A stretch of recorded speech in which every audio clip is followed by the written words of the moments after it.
The Diary of a Nobody by George and Whedon Goldsmith. Adapted for audio by Kieran McGovern. April 25.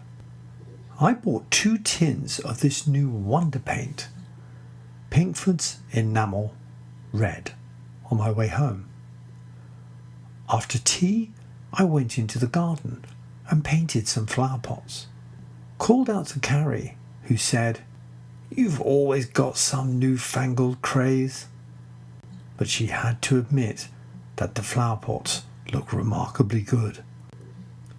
Went upstairs into the servant's bedroom and painted her washstand, clothes horse and chest of drawers.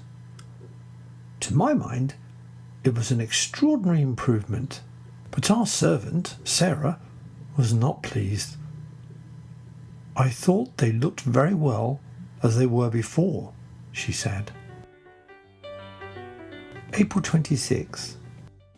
Got some more red enamel paint and painted the coal scuttle. I also painted the backs of our collected Shakespeare. April 27. Painted the bath red and was delighted with the result. Sorry to say, Carrie was not so pleased. In fact, we had a few words about it. "You should have asked me first," she said. "I have never heard of a bath being painted red." I replied, "It's a matter of taste." April 28. Went home early and bought some more enamel paint. Black this time. I spent the evening painting an old pair of boots, making them look as good as new. I also painted my friend Gowing's walking stick, which he left behind last night.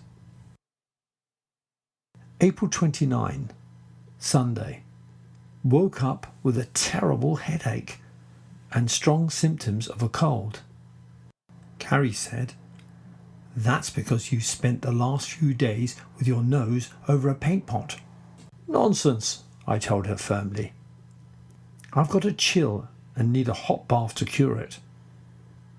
I got the bath ready and got in. It was very hot, but very acceptable. I lay still for some time. Then I moved my hands above the surface of the water. It was at that moment that I experienced the greatest fright of my life. Imagine my horror on discovering my hand was full of blood. My first thought was that I had cut an artery and was bleeding to death. Then I realized that it was not blood that filled the bath, but red paint. The enamel had dissolved in the boiling water. I stepped out of the bath, red from head to toe. I decided not to say a word to Carrie, but to tell the ironmonger to come on Monday and paint the bath white.